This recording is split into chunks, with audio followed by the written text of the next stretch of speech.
Lwam Gatchew Bekele, the widow of the late Fidel Odinga, has come forward with explosive claims against the Odinga family, accusing them of seizing her late husband's entire inheritance and leaving her penniless. Welcome to TMN Media, and remember to subscribe. Now, in a deeply emotional revelation, Lwam alleged the powerful family took control of all Fidel's properties and investments, excluding both her and her son from what she described as their rightful inheritance. According to Lwam, the ordeal began shortly after the death of Fidel, the eldest son of the late Raila Odinga and Ida Odinga. What followed, she explained, was a protracted legal battle that lasted nearly 3 years, during which she sought to be recognized as the legitimate beneficiary of her husband's estate.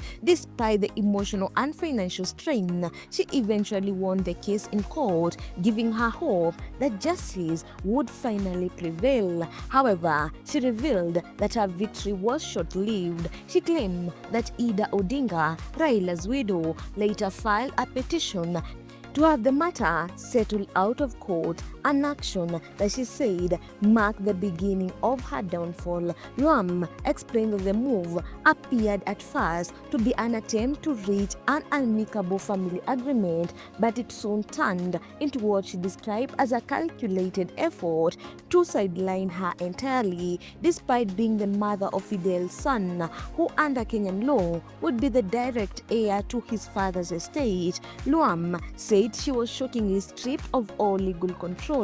The court later declared Ida Odinga as the sole administrator of Fidel's estate, giving her exclusive authority over all assets, including luxury apartments, undisclosed investments, and multiple bank accounts. The ruling effectively left Lwam without any claim or control over the vast properties that once belonged to her late husband.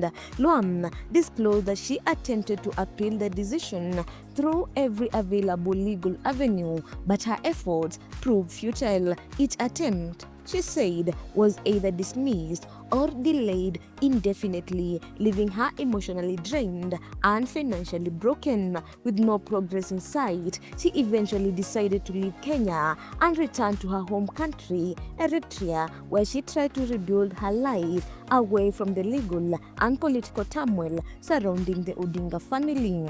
She described the entire experience as a period of immense betrayal and helplessness, especially given that her only concern was securing a future for her son, the late Fidel's child. According to her, what was once a promising family relationship had disintegrated into years of courtroom battles, strained diplomacy, and deep resentment. However, following the recent death of Raila Odinga, Lwam has now filed a renewed case seeking to reclaim what maintains her rightful share of Fidel's estate. She has reportedly presented fresh documentation and is determined to reopen the case, arguing that her exclusion was unjust and her son deserves to inherit her father's wealth and legacy. Legal experts observed the case have suggested that the matter could once again attract widespread attention, given the Odinga family's political prominence